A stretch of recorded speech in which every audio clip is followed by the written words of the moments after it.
তো একটা জিনিস দেখলাম যে এই যে চেকটা, ছোট্ট একটা চেক। অনেক শিক্ষিত লোক যারা জগতে অনেক কিছু পারে কিন্তু এই ছোট্ট সামান্য চেকটা আসলে তারা লিখতে পারে না। তারা ভয় পায় যে কোনো কারণে যদি ভুল হয়ে যায় বা কোনো সমস্যা হয় তাহলে এই চেকটার টাকা সে ঠিকমতো পাবে কিনা এই বিষয় নিয়ে।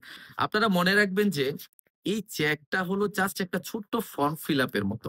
আপনারা অনেক ফর্ম ফিল আপ করেন না? এখানে উপরে যে ডান পাশে আপনারা দেখতে পাচ্ছেন যে ডেট লেখা আছে, সেখানে আপনি তারিখ লিখবেন। যেই দিন টাকা তুলতে যাবেন সেই দিনের তারিখ লিখবেন। আপনি যেই তারিখটা লিখবেন একটা চেকের, সেই তারিখ থেকে পরবর্তী ৬ মাস পর্যন্ত আপনি যদি ব্যাংকের কাউন্টারে যান তাহলে সে কিন্তু টাকা দিবে। বাট তারপরে গিয়ে এই চেকটা মেয়াদ উত্তীর্ণ হয়ে যাবে। অপরদিকে আপনি যেদিন টাকা তুলতে যাবেন তার পরবর্তী কোনো ডেটের তারিখ যদি চেকে লেখা থাকে, যেমন আপনি ধরেন যে ১০ তারিখে টাকা তুলতে ব্যাংকে গেলেন। কিন্তু চেকের তারিখ দেয়া আছে ১১ তারিখ বা ১২ তারিখ। তাহলে কাউন্টার থেকে কিন্তু আপনি টাকা পাবেন না। তারিখ লেখার পরে আপনারা নিচে দেখেন ছোট্ট করে লেখা আছে পে টু, অর্থাৎ এই কথাটার অর্থ হলো যিনি অ্যাকাউন্ট হোল্ডার উনি ওই ব্যাংকের ম্যানেজারকে ইনস্ট্রাকশন দিচ্ছে এই চেকের টাকাটা তাকে পরিশোধ করো। অনেকে ভুল করে কি করে নগদ টাকা নেয়ার জন্য যেহেতু যায়, ভুল করে এখানে ক্যাশ লিখে। ক্যাশ মানে নগদ, নগদ টাকা। আসলে নগদ টাকা কি কোনো ব্যক্তির নাম? এখানে বুঝাচ্ছে ওই ব্যক্তি যাকে এই চেকের অর্থ পরিশোধ করার জন্য অ্যাকাউন্ট হোল্ডার ব্যাংককে নির্দেশ দিয়েছে।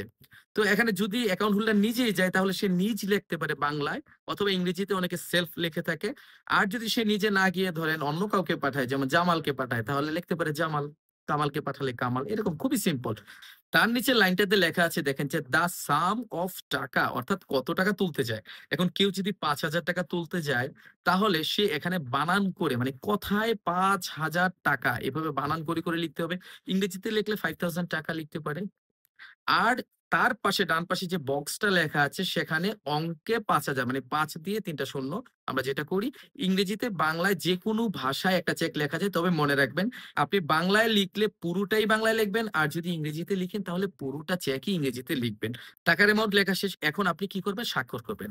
অ্যাকাউন্ট হোল্ডার এখন নিচে ডান পাশে দেখেন একটি চিকন দাগ টানা আছে এবং নিচে ইংরেজিতে ছোট করে লেখা আছে please sign above the line. মানে আপনাকে স্পষ্ট বলে দিচ্ছে যে আপনি স্বাক্ষর করবেন এই যে দাগটা দেওয়া আছে এই দাগটার উপরে।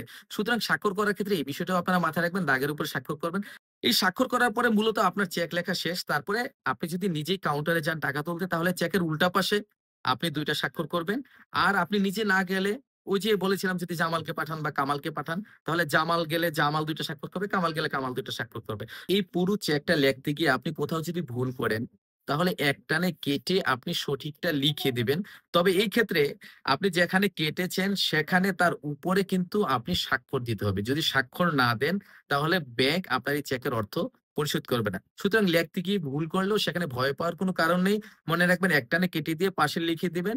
কিন্তু উপরে আপনার যেখানে কাটাকাটি করেছেন তার উপরে আপনার অবশ্যই স্বাক্ষর দিতে হবে।